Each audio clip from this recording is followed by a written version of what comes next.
ഹരി ഓം. കൽക്കി രൂപികളായിരിക്കുന്ന എല്ലാ നാരായണന്മാർക്ക് ശീലായപ്പൻ്റെ പ്രണാമം. ഇന്ന് വിഷ്ണുയോഗ 29ാമത്തെ പാഠമാണ് നമ്മൾ പഠിക്കാൻ പോകുന്നത്. വിഷ്ണുയോഗയിൽ കൂടി നമ്മളിപ്പോൾ സനാതന ധർമ്മത്തിലെ യുഗങ്ങളെയും അവതാരങ്ങളെക്കുറിച്ചാണ് പഠിച്ചുകൊണ്ടിരിക്കുന്നത്. 2000 ചതുർയുഗങ്ങൾ ചേരുമ്പോൾ പ്രപഞ്ചം ഒരു തവണ ജനിക്കുകയും മരിക്കുകയും ചെയ്ത് നമ്മൾ പഠിച്ചു കഴിഞ്ഞ് 2000 ചതുർയുഗങ്ങൾ എന്ന് പറയുന്നത് 864 കോടി വർഷമാണ്. ഇത്രയും വർഷത്തിനുള്ളിലാണ് ഏകകോശ ജീവികളായിട്ട് നമ്മൾ ജലത്തെ ജനിക്കുകയും പരിണാമ സിദ്ധാന്തത്തിലൂടെ കലിയുഗത്തിലെ ആധുനിക മനുഷ്യനെ മാറിയിരിക്കുകയും ചെയ്യുന്നത്. ഇത് കലിയുഗത്തിൻ്റെ അവസാന പാദമാണ്. കലിയുഗം അവസാനിക്കാൻ ഇനി 20 വർഷങ്ങളിലധികം ഇല്ല. പ്രപഞ്ചത്തിൻ്റെയും മനുഷ്യരാശിയുടെ എക്സ്പയറി ഡേറ്റ് ആയിരിക്കുകയാണ്. ഓരോ യുഗത്തിലും ഭഗവാൻ അവതാരം എടുക്കും. കലിയുഗത്തിൽ ഭഗവാൻ നേരത്തെ പ്രവചിച്ചതുപോലെ കൽക്കിയായി അവതരിച്ചു കഴിഞ്ഞ് കൽക്കിയായി ഭഗവാൻ അവതരിച്ചിട്ട് 62 വർഷവും 4 മാസവും 29 ദിവസവും പൂർത്തിയായിരിക്കുകയാണ്.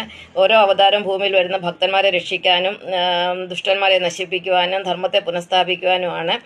ഭഗവാൻ വന്നു കഴിഞ്ഞാൽ ഭൂമിയിൽ യുദ്ധം ഉണ്ടാകും. ഭഗവാൻ പോകുമ്പോൾ ഇവിടെ ബ്രഹ്മപ്രളയം ഉണ്ടാവുകയും ചെയ്യും. അങ്ങനെയാണ് പ്രപഞ്ചത്തിൻ്റെ ഓരോ യുഗങ്ങളും അവസാനിക്കുന്നത്. അപ്പം നമ്മൾ ഇനിയും നമുക്ക് രക്ഷപ്പെടാൻ ഒരേ ഒരു വഴി നമ്മൾ വിഷ്ണുയോഗ പഠിക്കുക എന്നുള്ളതാണ്. ഭക്തിയും കർമ്മജ്ഞാനവും ചേരുന്നതാണ് വിഷ്ണുയോഗ. നമ്മുടെ മുന്നിൽ ബ്രഹ്മപ്രളയങ്ങളും അതുപോലെ മഹാദുരന്തങ്ങളും യുദ്ധവും മഹാമാരികളും ഒക്കെയാണ് നമ്മളെ കാത്തിരിക്കുന്നത്. എന്നൊക്കെ രക്ഷപ്പെടാൻ ഒരേ ഒരു വഴി വിഷ്ണുയോഗ പഠിക്കുക. ഭക്തിയും കർമ്മവും ധ്യാനവും കൂടെ ഭക്തിയും കർമ്മവും ജ്ഞാനവും കൂടെ സമന്വയിപ്പിക്കുന്നതാണ് വിഷ്ണുയോഗം. അത് നമ്മൾ പഠിച്ചെങ്കിൽ മാത്രമേ നമുക്ക് ഇതിനകത്തൊരു മോചനം ഉണ്ടാവുകയുള്ളൂ. അതിനെക്കുറിച്ചാണ് ഞാൻ നിങ്ങളെ പഠിപ്പിക്കാൻ ആഗ്രഹിക്കുന്നത്. ഓം. കൽക്കി രൂപികളായിരിക്കുന്ന എല്ലാ നാരായണന്മാർക്കും ശീലായപ്പൻ്റെ പ്രണാമം. ഇന്ന് വിഷ്ണുയോഗയുടെ 30ാമത്തെ പാഠമാണ്. ഇന്നത്തെ പാഠത്തിൽ നമ്മൾ പഠിക്കാൻ പോകുന്ന പ്രപഞ്ചത്തിൻ്റെ 18 തത്വങ്ങളെക്കുറിച്ചാണ്. നമ്മൾ ഉൾപ്പെടെ സകല ചരാചരങ്ങളെയും പ്രപഞ്ചനാഥനായ പ്രപഞ്ച സൃഷ്ടാവായ നാരായണൻ സൃഷ്ടിച്ചിരിക്കുന്ന 18 തത്വങ്ങളെ ആസ്പദമാക്കിയാണ്. ഇത് ഞാൻ ഒരിക്കൽ ലൈവിൽ വന്ന് നിങ്ങളെ പഠിപ്പിച്ചാണ്. എന്നാലും ഞാൻ ഒന്നുകൂടി ഇപ്പോൾ വീണ്ടും പഠിപ്പിക്കാൻ പോവുകയാണ്. ആദ്യത്തെ തത്വം എന്ന് പറഞ്ഞാൽ പഞ്ചഭൂതങ്ങളാണ്. നമ്മുടെ ശരീരമെല്ലാം സൃഷ്ടിച്ചിരിക്കുന്ന പഞ്ചഭൂതങ്ങളെ കൊണ്ടാണ്. പഞ്ചഭൂതങ്ങൾ എന്താണെന്ന് വെച്ചാൽ അഗ്നി, ആകാശം, വായു, ജലം, ഭൂമി എന്നിവയാണ്. രണ്ടാമത്തെ തത്വം എന്ന് പറയുന്നത് പഞ്ചേന്ദ്രിയങ്ങളാണ്. പഞ്ചേന്ദ്രിയങ്ങൾ 5ആണ്. കണ്ണ്, മൂക്ക്, നാക്ക്, ത്വക്ക്, ചെവി എന്നിവയാണ്.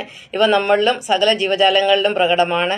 അടുത്തത് 8 തത്വങ്ങൾ എന്ന് പറയുന്നത് ആത്മീയ തത്വങ്ങളാണ്. അത് നമുക്ക് കാണാൻ കഴിയില്ല. നമ്മുടെ ഉള്ളിലാണ് ആ തത്വങ്ങൾ പ്രവർത്തിക്കുന്നത്. അതെന്താണെന്ന് വെച്ചാൽ അതിൽ ഒന്നാമത്തെ മനസ്സാണ്, രണ്ടാമത്തെ ബുദ്ധി, മൂന്നാമത്തേത് അഹം ഞാനെന്ന ഭാവം, നാലാമത്തേത് ശബ്ദമാണ്, അഞ്ചാമത്തേത് കർമ്മമാണ്, ആറാമത്തേത് ജ്ഞാനമാണ്, ഏഴാമത്തേത് പ്രാണനാണ്, എട്ടാമത്തേത് സ്വഭാവഗുണങ്ങൾ. ഈ 8 ചേരുന്നതിന് ആത്മീയ ഘടകങ്ങൾ അഥവാ ഈശ്വരീയ ഘടകങ്ങൾ എന്ന് പറയുന്നത്. അങ്ങനെ 10, 8, 18 തത്വങ്ങൾ ചേർന്നാണ് നമ്മൾ ഉൾപ്പെടുന്ന സകല മനുഷ്യരും സകല ജീവികളും അതുപോലെ സകല ചരാചരങ്ങൾ. ഈ 18 തത്വങ്ങളല്ലാതെ 19ാമത്തെ ഒരു തത്വം നമുക്ക് പറയാനില്ല. ഇതിനെല്ലാം മേളിൽ പ്രപഞ്ച സൃഷ്ടാവായ പ്രപഞ്ചനാഥനായ നാരായണൻ മാത്രമേ ഉള്ളൂ. അപ്പം നമ്മളെ അറിയുക എന്നാണ് നമ്മുടെ വിഷ്ണുയോഗയുടെ ലക്ഷ്യം.